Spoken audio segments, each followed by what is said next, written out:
Un jeune homme de 14 ans aux États-Unis tira et assassina un autre jeune homme dans le quartier sans aucune raison valable, juste pour prouver sa supériorité à son gang. Il fut arrêté, jugé avant d'être condamné. Tout le quartier était choqué.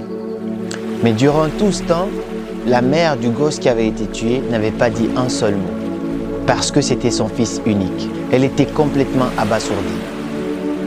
Et lors du jugement, la dame, elle était là. Pendant tout le jugement, elle n'avait pas dit un seul mot. Et puis à un moment, elle se lève, elle s'approche du jeune homme,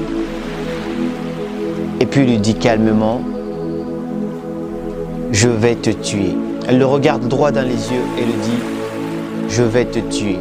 Et puis le jeune homme fut transporté en prison. Il resta en prison pendant plusieurs mois. Personne n'est jamais venu le rendre visite. Même pas le chef du gang pour lequel il voulait prouver sa supériorité. Et puis un jour, tout d'un coup, il reçoit une visite. C'était la mère du jeune homme qu'il avait assassiné.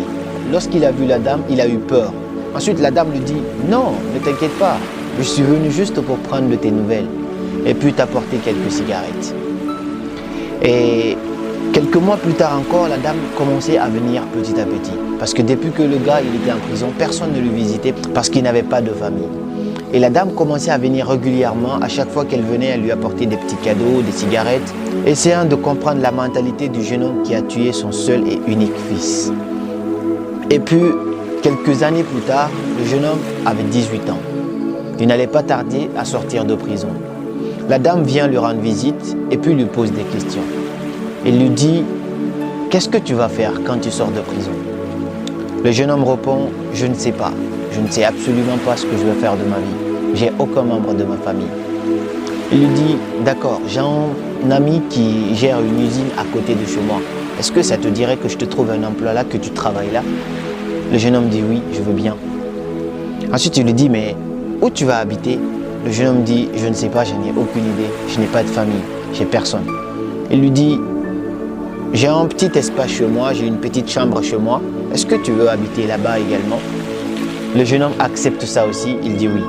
Et puis les années passées, le jeune homme habitait maintenant chez la dame. Il travaillait, il avait commencé à avoir une situation stable et beaucoup plus équilibrée.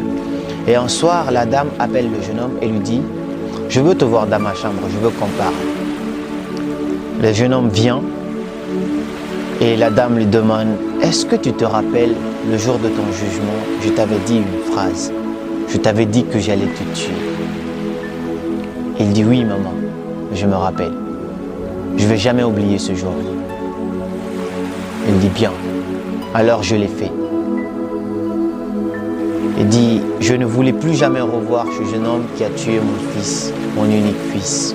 Je ne voulais pas voir cette personne horrible sur cette terre à nouveau. Et donc j'ai décidé d'en finir avec cette personne. Tu n'es plus cette personne.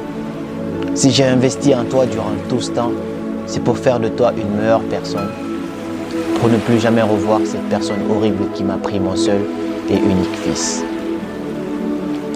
Ensuite, la dame lui dit, « Maintenant, je vis seule ici, j'ai plus personne. Je voulais te demander, est-ce que tu voulais vivre ici avec moi? Est-ce que tu voulais devenir mon fils adoptif? »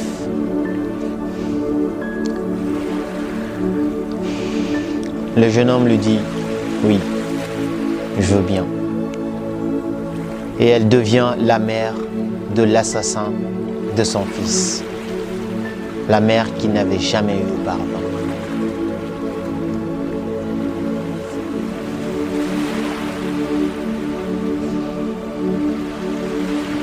Je ne sais pas c'est quoi la morale de cette histoire. Peu importe l'interprétation que tu donneras à cette histoire, j'espère qu'elle t'a touché et qu'elle t'a appris quelque chose. Merci.